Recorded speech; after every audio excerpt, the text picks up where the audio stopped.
Bonjour à chacun de vous. Voilà, je voudrais, sur le thème « L'essentiel avec Jésus », je voudrais prendre le temps de vous apporter 3 messages sur ce thème et montrer comment Jésus a restauré en nous ce que Dieu a voulu pour l'homme dans le jardin d'Éden.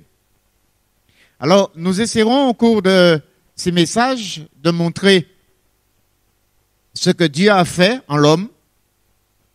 Nous allons montrer tout ce que l'homme a perdu et nous verrons ensuite comment Jésus, par son ministère, va nous restaurer et faire que les bénédictions que nous avions lors de la création, que l'homme racheté soit restauré pour pouvoir vivre avec ces privilèges que Dieu a accordés à Adam et Ève dans le jardin d'Éden. Nous allons commencer par le commencement, voir comment était l'homme et sa femme dans le jardin d'Éden, voir ce que Dieu a fait pour ce couple, ensuite ce qu'ils ont perdu et comment Jésus nous restaure. Jésus nous ramène à l'essentiel. Alors, lors de la création, Dieu a pris le temps de créer l'homme à son image.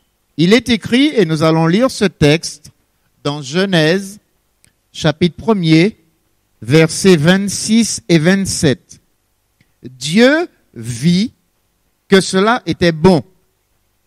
Puis Dieu dit, faisons l'homme à notre image, selon notre ressemblance, et qu'il domine sur les poissons de la mer, sur les oiseaux du ciel, sur le bétail, sur toute la terre et sur tous les reptiles qui rampent sur la terre. Dieu créa l'homme à son image, il le créa à l'image de Dieu, il créa l'homme et la femme. C'est important pour nous de comprendre ce que signifie Dieu créa l'homme à son image. Nous savons que Dieu est esprit. Jésus le dit dans l'évangile de Jean au chapitre 4, quand il parle à la Samaritaine, il dit Dieu est esprit et il faut que ceux qui l'adorent, l'adorent en esprit et en vérité. Donc quand la Bible nous dit que Dieu créa l'homme à son image, nous devons chercher à comprendre la signification de cette expression parce que n'allons pas regarder nos oreilles pour voir si ça ressemble aux oreilles de Dieu, ni son nez, ni notre nez, ni nos yeux, etc. Parce que là, il ne s'agit pas d'une apparence physique. Alors, beaucoup de théologiens se sont penchés sur cette expression « Dieu créa l'homme à son image » pour comprendre au mieux le sens de cette expression. Alors, certains font une différence entre ce qu'on va appeler l'image naturelle. Cette image naturelle de Dieu en nous consiste dans des facultés comme la raison, la mémoire, la personnalité, l'immortalité. Ça, c'est l'image naturelle de Dieu dans l'homme. Pour d'autres théologiens, il est question d'une image morale. Alors, cette image morale de Dieu en l'homme se voit telle que la sainteté, la relation que l'homme peut établir avec Dieu, le libre arbitre, l'homme qui a la volonté de décider, et aussi son inclination à la justice. Donc, on distinguerait de cette manière-là l'image naturelle de Dieu dans l'homme et l'image morale. Mais vous avez remarqué que dans toutes les facultés que j'ai énumérées, que ça ait rapport avec l'image naturelle ou l'image morale, ce sont des facultés qui ne traduisent pas un aspect morphologique. La raison, la mémoire, la personnalité, l'immortalité pour l'image naturelle, la sainteté, la relation avec Dieu, le libre arbitre, l'inclination à la justice, donc qui ont rapport avec l'image morale. Schaeffer, qui est un philosophe et théologien, parle lui aussi de l'image de Dieu. Et il résume cela en disant, l'image de Dieu en l'homme, c'est sa personnalité, c'est-à-dire la faculté de raisonner de façon abstraite, de communiquer et d'aimer.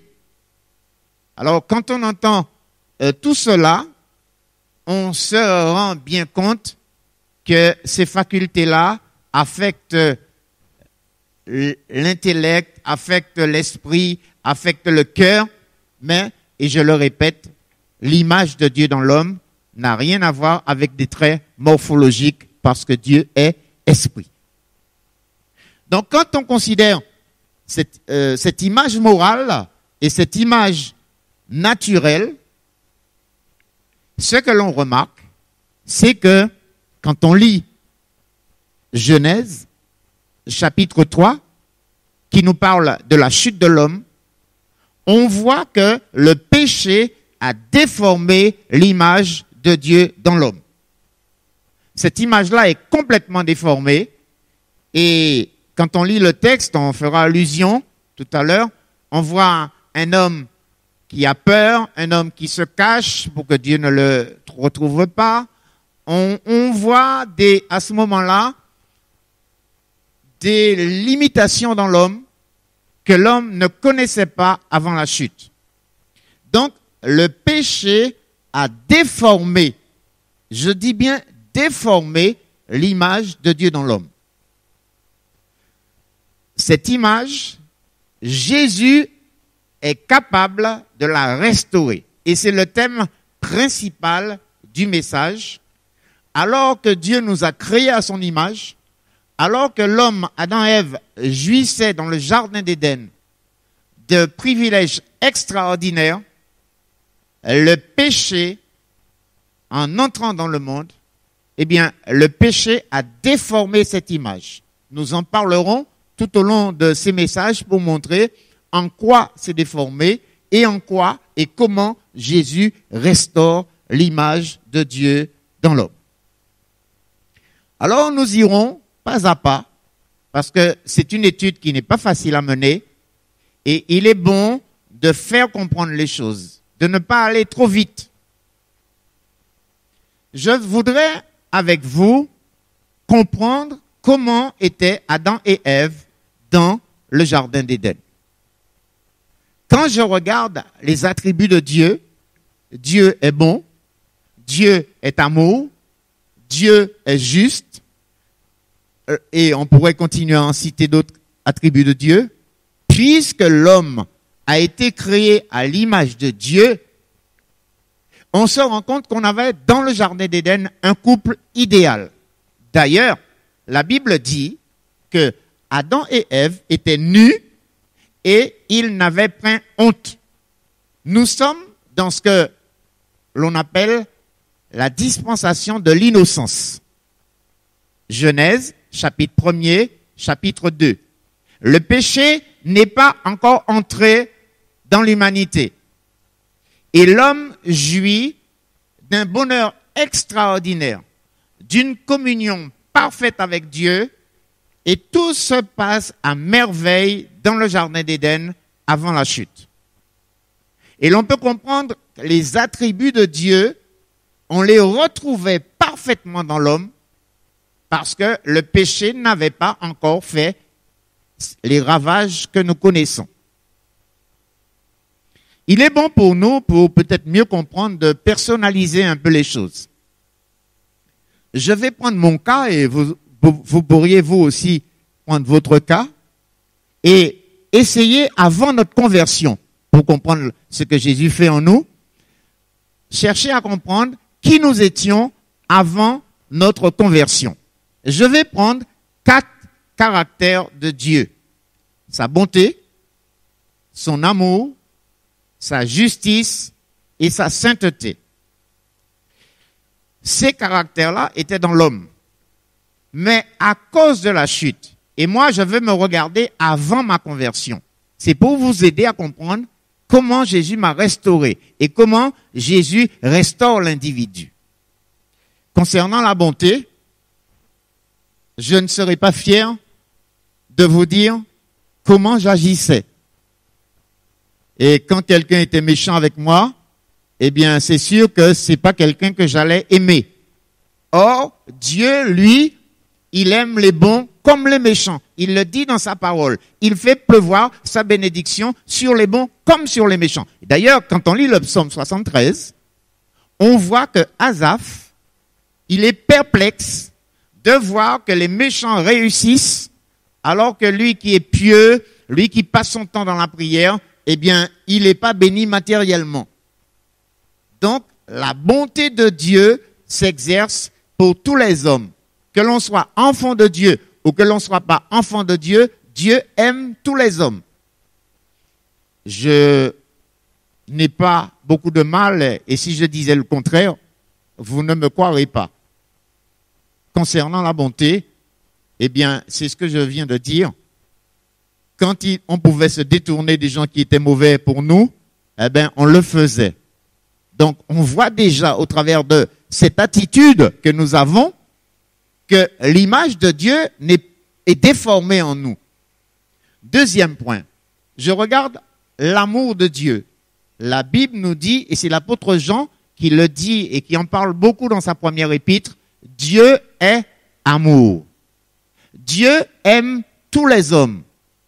Jean dit dans son évangile, au chapitre 3, le verset 16, Dieu a tant aimé le monde. Dieu aime tous les hommes et veut les emmener à la repentance. Est-ce que moi, avant ma conversion, j'aimais tous les hommes? Loin de là. Et même déjà dans le foyer, pour arriver à aimer sa femme comme il le faut, c'est déjà compliqué. Alors, aller dire qu'on a aimé tous les hommes, on mentirait. L'image de Dieu en nous est déformée. Nous sommes souvent des êtres égocentriques, tournés vers nous-mêmes. Nous cherchons notre intérêt. Nous voulons nous protéger. On est loin de ce que Dieu nous dit concernant l'amour. Et surtout, quand la Bible nous parle de l'amour du prochain. Le troisième caractère de Dieu que j'ai cité, la justice. Dieu est juste. Dieu est impartial. Dieu ne fait pas de favoritisme. Quand je regarde qui j'étais avant la conversion, sur le plan de la justice, on a souvent eu des attitudes, des paroles qui déplaisent à Dieu parce qu'on est loin de ce que Dieu entend par la justice. On est loin à cause du péché, égaré, des hommes avec un cœur mauvais, et l'on ne peut pas fonctionner tel que Dieu voudrait que l'on fonctionne. Concernant la sainteté, waouh! Dieu est saint. D'ailleurs, il le dit souvent dans sa parole, vous serez saints car je suis saint. Je bénis Dieu. Maintenant que je suis un enfant de Dieu, je peux parler de l'état dans lequel j'étais. Parce que j'étais égaré. Et moi-même, j'aurais pas pu, si j'étais pas converti, réaliser combien j'étais dans la boue du péché. Voilà déjà, avec ces 4 caractères de Dieu, montrer comment, avant notre conversion, nous sommes mauvais. Jérémie a dit que le cœur de l'homme, il est tortueux. Et nous savons que vraiment, Dieu nous a fait droit, mais notre cœur a beaucoup de détours et nous ne marchons pas dans le chemin que Dieu voudrait que nous puissions suivre. L'on comprend donc que l'image de Dieu en nous a été déformée par le péché. Pour mieux me faire comprendre, je voudrais vous montrer les effets immédiats du fait que Adam et Ève ont transgressé l'alliance que Dieu avait faite avec eux. Dieu leur avait dit, vous mangerez de tous les arbres du jardin, mais quant à l'arbre de la connaissance du bien et du mal, vous n'en mangerez pas, car le jour où vous en mangerez, vous mourrez, certainement. Et là, la désobéissance a emmené la femme d'abord par la séduction du serpent à manger le fruit défendu. Elle en a donné à son mari, et voilà que cette désobéissance, cette transgression va contaminer toute la race humaine. Avant d'arriver jusque-là, voyons de manière concrète comment cette transgression a eu des effets immédiats sur l'image que l'homme et la femme avaient en eux parce que Dieu les avait créés à son image. On va lire pour cela Genèse chapitre 3, versets 7 à 13. Genèse 3, versets 7 à 13. Les yeux de l'un et de l'autre s'ouvrirent. Ils connurent qu'ils étaient nus. Et ayant cousu des feuilles de figuier, ils s'en firent des ceintures. Alors, ils entendirent la voix de l'Éternel Dieu qui parcourait le jardin vers le soir. Et l'homme et sa femme se cachèrent loin de la face de l'Éternel Dieu au milieu des arbres du jardin. Mais l'Éternel Dieu appela l'homme et lui dit, « Où es-tu » Il répondit, « J'ai entendu ta voix dans le jardin et j'ai eu peur parce que je suis nu et je me suis caché. » Et l'Éternel Dieu dit, « Qui t'a appris que tu es nu? Est-ce que tu as mangé de l'arbre dont je t'avais défendu de manger? » L'homme répondit, « La femme que tu as mise auprès de moi m'a donné de l'arbre et j'en ai mangé. » Et l'Éternel Dieu dit à la femme, « Pourquoi as-tu fait cela? » La femme répondit, « Le serpent m'a séduite et j'en ai mangé. » Quels sont les effets immédiats de la transgression de cette alliance que Dieu avait établie avec Adam et Ève? J'en trouve ici 5 effets immédiats. Verset 7, ils perdirent l'innocence. Ils n'avaient point péché, ils ont été créés sans péché, mais les voici maintenant dans le péché. Ils ont connu le péché. Je ferai remarquer, entre parenthèses, que la dispensation de l'innocence est terminée, et là commence une autre dispensation, la dispensation de la conscience. L'homme est conscient. Il a désobéi à Dieu et sa conscience est en train maintenant de lui parler. Le premier effet immédiat après la désobéissance dans le jardin d'Éden, verset 7, nous l'avons lu, leurs yeux s'ouvrirent, ils connurent qu'ils étaient nus et là ils vont faire des œuvres pour chercher, soi-disant, à plaire à Dieu. Ils perdirent l'innocence. Le premier effet de la transgression. Deuxième effet, un sentiment de culpabilité et de honte va envahir le cœur de l'homme. Quand on regarde le verset 7, il nous dit, « Les yeux de l'un et de l'autre s'ouvrirent, ils connurent qu'ils étaient nus. » Donc ils ont honte. Ils étaient nus, nous avait dit Genèse 2, verset 25. La Bible dit dans la dispensation de l'innocence, Genèse 2, verset 25, « L'homme et sa femme étaient tous deux nus et ils n'en avaient point honte. » Maintenant qu'ils ont péché, la Bible nous dit, Genèse 3, verset 7, « Ils connurent qu'ils étaient nus. » Là, ils ont honte. Et qu'est-ce qu'ils vont faire? Ayant cousu des feuilles de figuier, ils s'en firent des ceintures.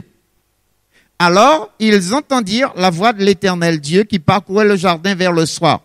Et l'homme et sa femme se cachèrent loin de la face de l'Éternel Dieu au milieu des arbres du jardin. Verset 10.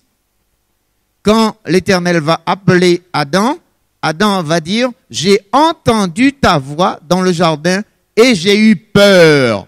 Pourquoi? Parce que je suis nu et je me suis caché. Avant la désobéissance, la nudité ne posait pas de problème à Adam et Ève parce qu'ils étaient dans une parfaite intimité avec Dieu. Maintenant, ils sont nus, spirituellement privés de la gloire de Dieu. Et un sentiment de culpabilité et de honte est en train de remplir leur cœur. Verset 10, que je vais relire.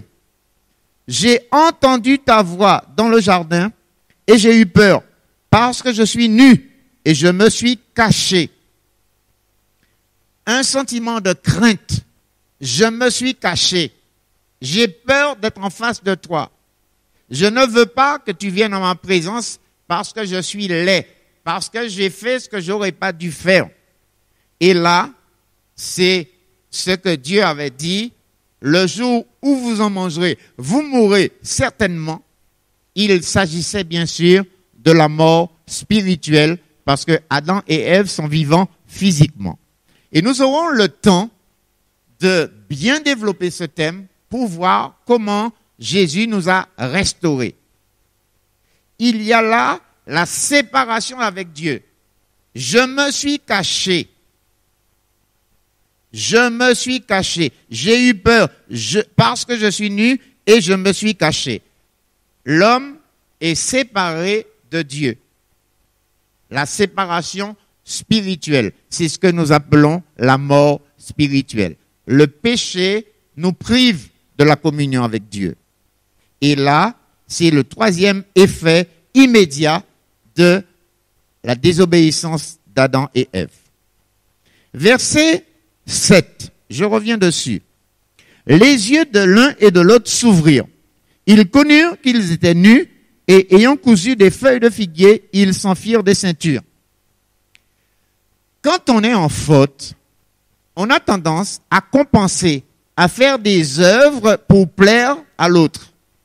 Et là, à cause de leur conscience maintenant qu'ils sont nus, à cause de ce sentiment de culpabilité que Adam et Ève ressentent, eh bien, ils vont chercher à faire des œuvres pour compenser cette situation. Ils vont se faire des ceintures de figuier. Quatrième conséquence. Et l'on voit déjà ce que l'on pourrait appeler les gens qui cherchent à se sauver par les œuvres. Le salut par les œuvres. Adam et Ève vont se faire des ceintures de figuier pour pouvoir peut-être paraître dans la présence de Dieu. Les œuvres. Vous voyez que Dieu, et on le sait déjà, Genèse 3, verset 21, Dieu va leur faire des habits de peau. Dieu va leur montrer par là, et cela préfigure déjà, Genèse 3, verset 21, qu'il y aura un sacrifice excellent, un sacrifice parfait qui permettra à l'homme d'être racheté de ses péchés. Déjà, on a cette préfiguration du sacrifice de Jésus parce que Dieu va faire le premier sacrifice. La Bible dit dans Genèse 3, verset 21, l'Éternel Dieu fit à Adam et à sa femme des habits de peau et il les en revêtit. Les ceintures de figuier n'étaient pas ce qu'il fallait. On ne peut pas plaire à Dieu par les œuvres. Dieu leur avait demandé l'obéissance. Maintenant qu'ils ont désobéi, ils ont transgressé l'alliance et l'on voit les conséquences maintenant qu'ils vont connaître. Il y a un phénomène qui suit les siècles et qui est encore présent de nos jours. Quand on fait une faute, on veut rejeter la responsabilité sur l'autre. Et regardez ce qui est dit au verset 12. Quand l'Éternel va parler, verset 11, l'Éternel dit à Adam, qui t'a appris que tu es nu? Est-ce que tu as mangé de l'arbre dont je t'avais défendu de manger? Alors, l'homme va rejeter la faute sur sa femme. Verset 12, l'homme répondit, la femme que tu as mise auprès de moi m'a donné de l'arbre et j'en ai mangé. C'est terrible, hein, ça. Quand on voit comment Adam était heureux que Dieu lui ait donné une femme, maintenant, il en veut à Dieu et c'est comme si c'est la faute de Dieu. La femme que tu as mise à mes côtés. Ça voudrait même sous-entendre, si tu m'avais pas donné cette femme, peut-être que je ne serais pas dans cette situation. Et l'on a souvent l'homme qui cherche à rejeter sa faute sur un autre. La femme va faire autant. Regardez le verset 13. L'Éternel Dieu dit à la femme, pourquoi as-tu fait cela? La femme répondit, le serpent m'a séduite et j'en ai mangé. Voyez le principe de rejeter la faute sur un autre. L'homme dit c'est à cause de la femme dit c'est à cause du serpent. Les psychologues, quand ils nous parlent de ce rejet de la faute sur l'autre, eh ben, on fait un schéma familial assez classique. L'homme va s'en prendre à sa femme, la femme va se prendre à l'enfant va s'en prendre à son chien, le chien va s'en prendre au chat, et voilà qu'on a un cycle où chacun domine, exerce sa domination, sa frustration sur l'autre. Les effets immédiats de la transgression de l'alliance sont là. On en a noté 5 effets immédiats. Et l'on comprend pourquoi le thème de ce message, l'essentiel avec Jésus. Maintenant que l'homme est dans cette situation spirituelle où l'image de Dieu est déformée en lui, il faut maintenant que quelqu'un puisse venir pour restaurer cette image-là, pour nous redonner cette image-là. Alors, il y a un livre qui nous parle dans la Bible de notre identité en tant que chrétien. C'est un livre que je voudrais que vous puissiez lire, le relire, parce qu'il est vraiment bien fait pour que le croyant comprenne tout ce qu'il a perdu, il peut le retrouver en Jésus-Christ. Ce livre, c'est l'épître de Paul aux Éphésiens. Et si vous prenez le temps de lire ce livre, et je vais faire allusion dans mon message, vous verrez souvent, surtout dans le premier chapitre et dans le deuxième chapitre, une expression qui revient en lui, en lui, en lui, en Jésus-Christ. Voilà ce que Jésus va faire pour l'homme pécheur, il va le restaurer. Donc, continuons notre étude puisqu'on a vu la dépravation de l'espèce humaine à cause du péché. Maintenant, pour que nous soyons restaurés, Christ va nous redonner les bénédictions que nous avons perdues. Éphésiens, et là, pendant un temps, je vais parcourir ce livre qui est très intéressant parce que c'est un livre qui nous parle, comme je le répète, de notre identité chrétienne. Éphésiens, chapitre 1er, verset 3. Lisons Éphésiens, chapitre 1er, verset 3. La Bible nous dit, « Béni soit Dieu, le Père de notre Seigneur Jésus-Christ, qui nous a bénis de toutes sortes de bénédictions spirituelles dans les lieux célestes en Christ. » Et l'expression revient un nombre de fois important dans le chapitre 1er et le chapitre 2 en Christ, en Jésus-Christ, en Jésus-Christ, par lui, en lui. Jésus fait une œuvre de restauration dans le cœur du racheté. Lorsque l'on reconnaît son état, lorsqu'on voit sa perdition, lorsqu'on voit les ravages que le péché a fait dans notre cœur et que l'on vienne à reconnaître Jésus comme son sauveur, il y a un travail de restauration qui commence. Vous savez, certains monuments sont classés monuments historiques. C'est une bonne chose parce que les fonds publics peuvent permettre de restaurer ce monument-là. Restaurer un monument, c'est rajeunir le monument. C'est lui donner la forme originelle. Et là, Jésus va faire le même travail en nous.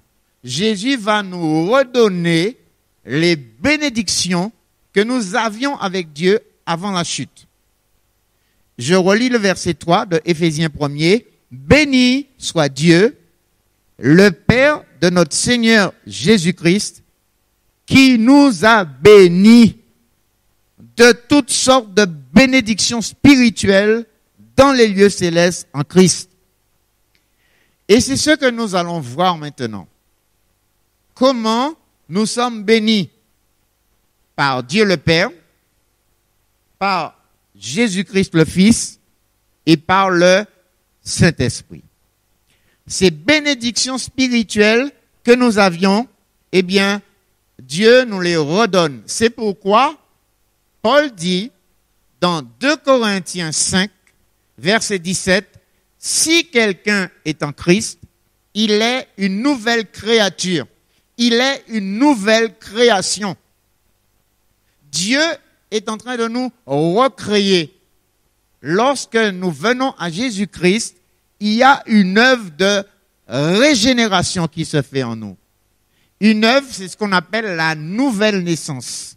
Dieu est en train, à ce moment-là, de mettre sa nature divine en nous. Alors, c'est ce que nous allons détailler.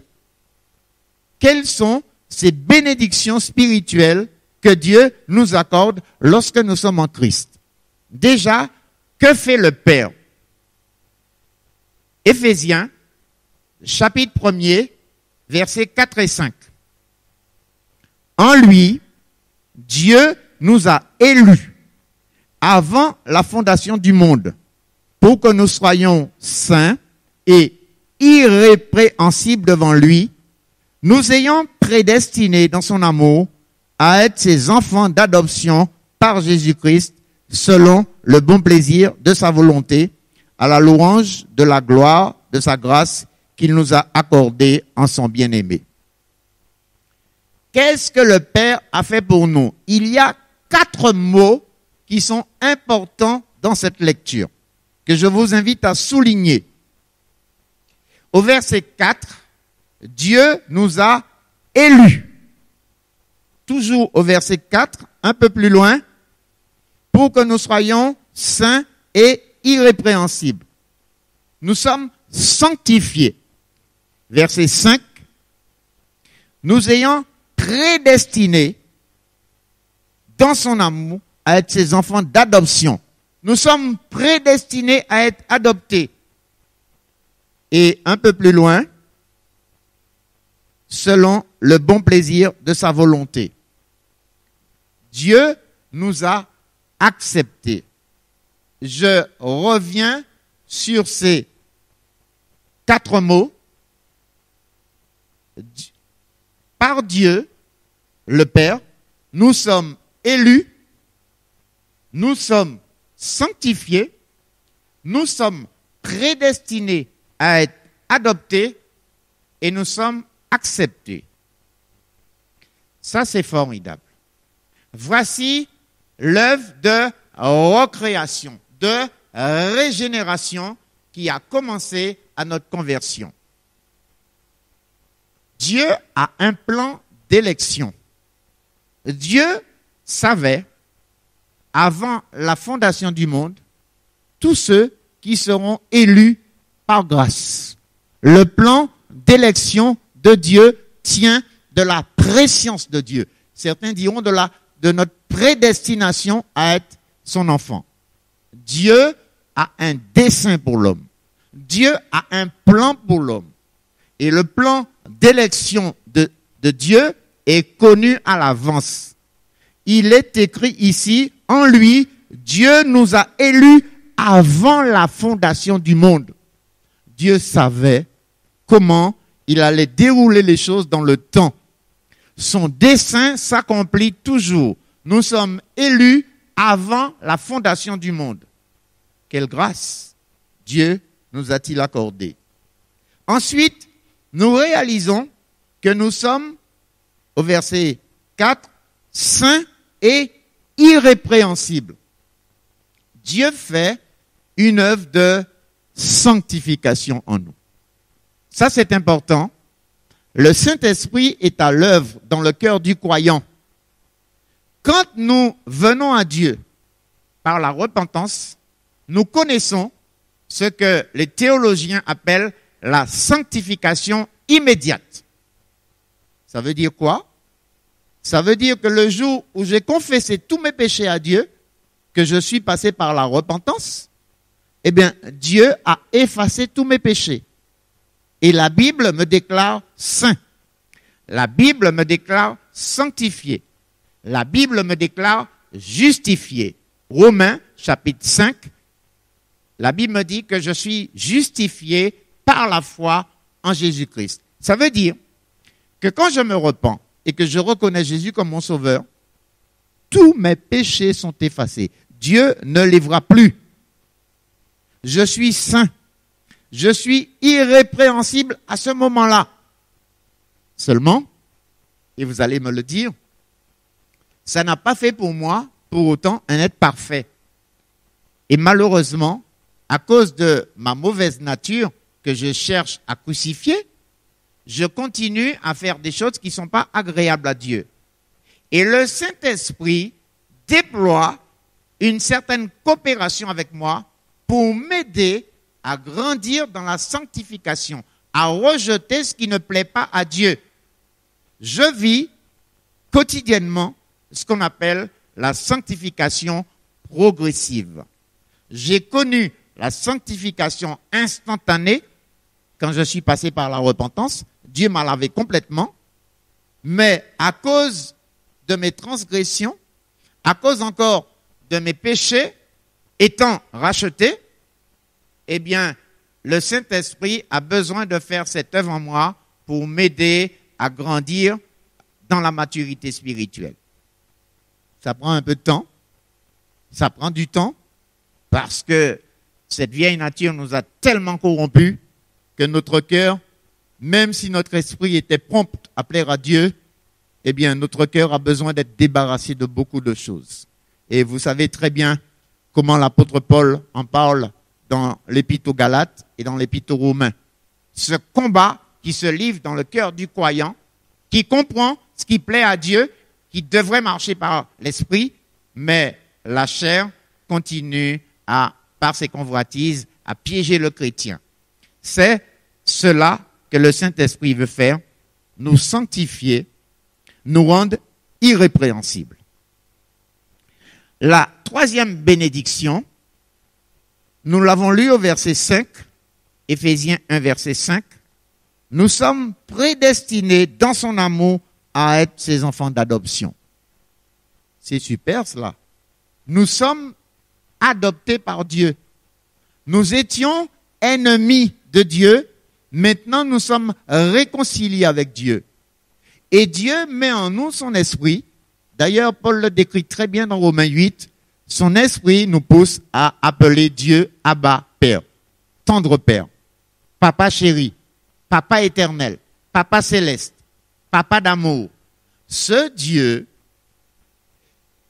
est en train, à cause de son amour, de faire habiter en nous son esprit, et son esprit nous parle de la grandeur de Dieu, de l'amour de Dieu et du ministère de Jésus qui est mort à cause de nous. Et là, quelque chose de formidable est en train de prendre naissance en nous. Dieu est en train de nourrir l'homme nouveau, sa nature qu'il a mis dans notre cœur, il est en train de faire grandir cette nature-là. Nous sommes des enfants d'adoption. Dieu est devenu notre Père. L'on voit bien que tout cela est possible à cause du sacrifice de Jésus, et c'est pourquoi Jésus tient cette place essentielle dans notre vie.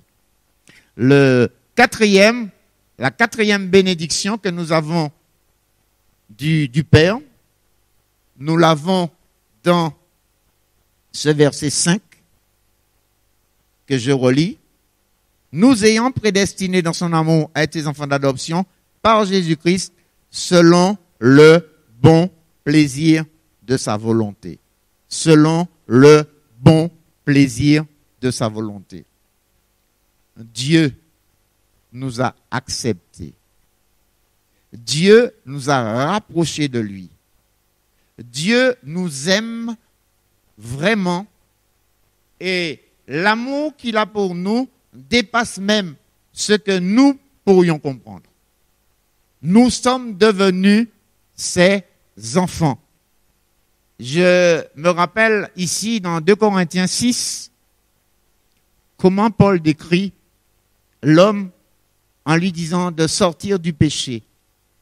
En lui disant, je vais lire ce passage parce que je crois qu'il est très beau et qu'il correspond à ce que j'ai envie de vous dire maintenant. 2 Corinthiens, chapitre 6, verset 14. Ne vous mettez pas avec les infidèles sous un joug étranger, car quel rapport y a-t-il entre la justice et l'iniquité? Ou qu'y a-t-il de commun entre la lumière et les ténèbres? Quel accord y a-t-il entre Christ et Bélial? Ou quelle part a le fidèle avec l'infidèle? Quel rapport y a-t-il entre le temple de Dieu et les idoles? Car nous sommes le temple du Dieu vivant, comme Dieu l'a dit. Et ça, c'est important. J'habiterai et je marcherai au milieu d'eux. Je serai leur Dieu et ils seront mon peuple. C'est pourquoi, sortez du milieu d'eux et séparez-vous, dit le Seigneur. Ne touchez pas à ce qui est impur et je vous accueillerai. Je serai pour vous un père et vous serez pour moi des fils et des filles, dit le Seigneur Tout-Puissant. Dieu est prêt. Il nous accepte. Il fait de nous ses enfants. Nous sommes, et nous le verrons, co-héritiers avec Christ. Nous sommes enfants de Dieu et nous pouvons librement, parce que le Saint-Esprit agit dans nos cœurs, nous pouvons appeler Dieu Abba Père, tendre Père, Père céleste, celui qui nous aime, celui qui nous a sauvés. Je continuerai dans le message suivant par vous parler de ces bénédictions. Nous venons juste de voir ce que nous avons par Dieu le Père, ce que nous sommes par Dieu le Père. Le prochain message, nous continuerons et nous verrons ce que nous sommes par le Fils, ce que nous sommes par le Saint-Esprit, et nous continuerons sur ce thème de comprendre, à cause du sacrifice de Jésus, à cause de ce qu'il a fait, combien il est en train de nous restaurer et de nous donner tout ce que nous avons perdu à cause du péché dans le jardin d'Éden. Que Dieu nous bénisse parce que là, nous commençons déjà à voir un sujet pour rendre gloire à Dieu, pour le bénir, pour lui dire merci parce que nous étions loin de lui. Et quand nous réalisons déjà combien la chute a eu des effets immédiats sur l'homme, comment l'homme a perdu l'image de Dieu, comment l'image de Dieu a été déformée dans l'homme, eh bien, cette image est en train d'être restaurée parce que Dieu est en train de nous recréer. Prions le Seigneur. Disons-lui merci pour son Fils Jésus et pour tout ce qu'il est en train de faire dans nos vies parce qu'il est merveilleux. Père éternel, oui, nous pouvons t'appeler Papa. Nous pouvons t'appeler Papa éternel, Père éternel, Père céleste, car nous réalisons combien tu nous as aimés. Nous réalisons le prix que tu as payé pour nous racheter, pour recréer en nous ton image. Alors, nous te bénissons et nous te rendons gloire pour tes œuvres dans nos cœurs. Nous te bénissons pour tout cela dans le nom de Jésus, ton Fils. Amen.